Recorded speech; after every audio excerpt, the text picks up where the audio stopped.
implants have reported a variety of systemic symptoms such as joint pain, muscle aches, confusion, chronic fatigue, autoimmune diseases, and others. So two things I want to mention real fast here. Look, they're telling you it does exist. So we heard that one of the international societies recognized BI. It said, no, we know this. This has been well accepted since the 80s, that there is this autoimmune phenomenon, the silicon toxicity. We don't have to reinvent the wheel here. We know it exists. We know the thousands and hundreds of thousands of patients who have benefited from the explant.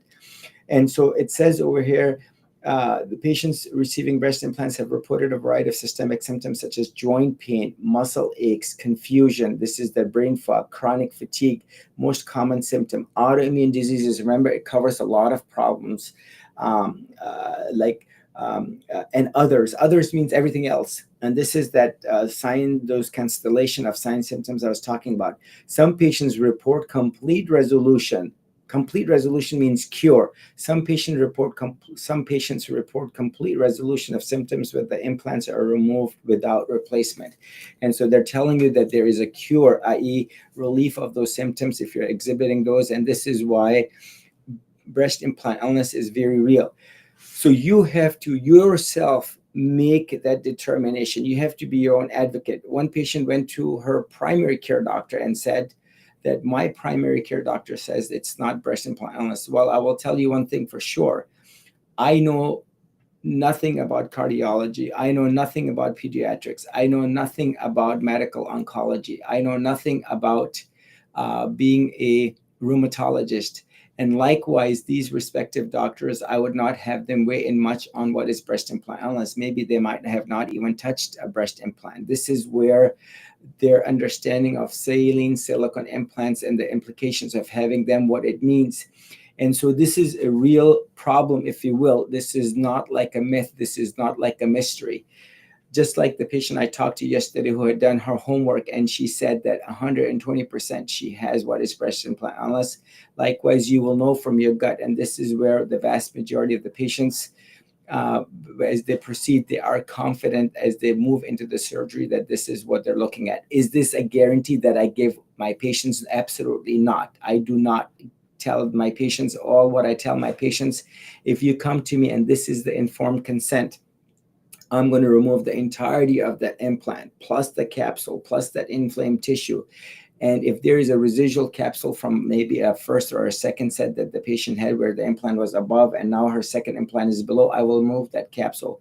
So anything and everything inflamed is going to be removed, number one. And number two, whatever is removed is going to be tested. Cultures will be done for bacteria and fungus.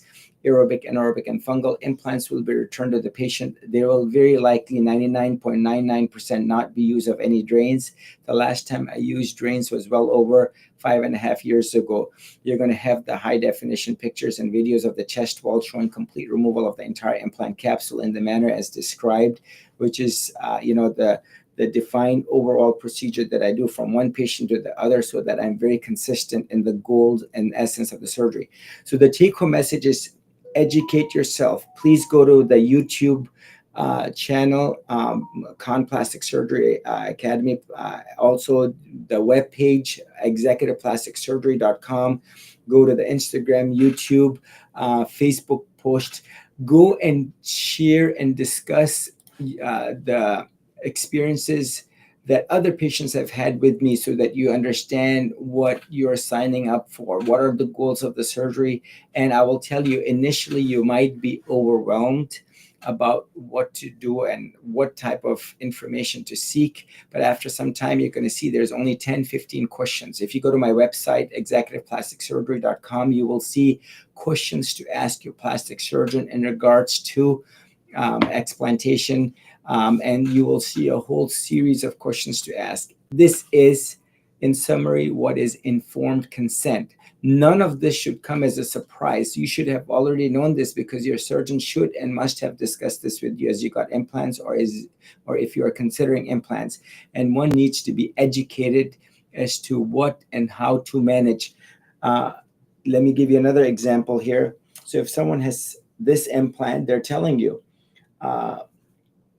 MRI screenings are recommended 3 years after initial implant surgery and then every 2 years after to detect silent rupture.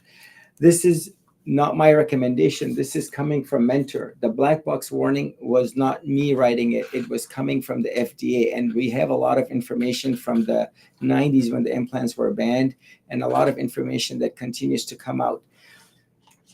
I will end with this. There are four sources, if you will, or four groups that are ultimately overall involved in this process. The number one are the manufacturers. As you will see, the manufacturers are told and required to put the advertisement, and then at the bottom, just like on a cigarette box, the implication of having implants. So the risk versus benefits. So that's one. You have to see what their warnings are about their respective implants. The second thing is you have to go listen to your primary care doctors. Remember, that is relatively fairly, I use the word. You have to go to the expert who deals with implants, who knows and manages implants, which are the board certified plastic surgeons. What are the risks associated with implants? Number three, you have the FDA, that's the governing body that's overlooking and making sure that everyone is playing by the book and that there is a check and balance and there is an order to the system. And as you will see, there is a very big lag phase in regards to them overlooking and making sure everything is in order. For example, looking at how the Allergan breast implants, the textured ones, how they were. There was the black box warning that came out, right? The BIALCL information. What led to the ban in 1992, for example.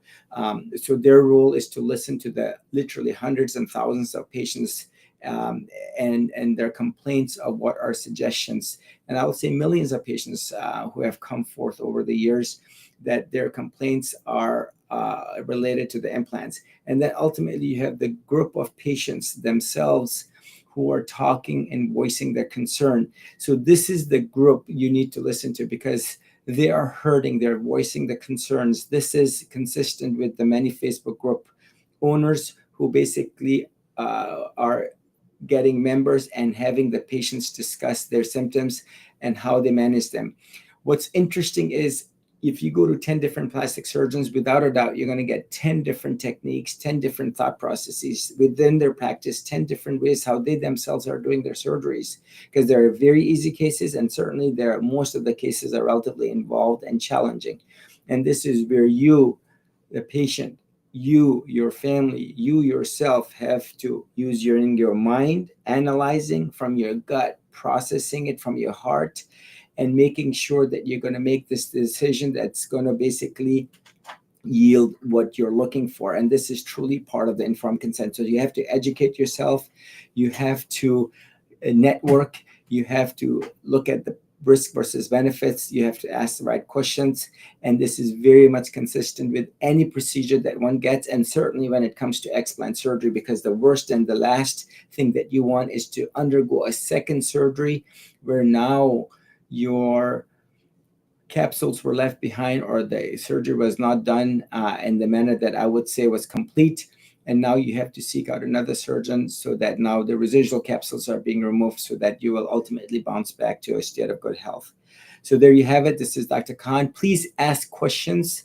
I hope to answer the questions as I receive them so that I can keep you informed. If I ever do not know the answer to a question, I'll be the first person to say that we need to do more research or we need to have a better understanding as to what it implies to have certain problems when it comes to the implants. So this is Dr. Khan, Executive Plastic Surgery.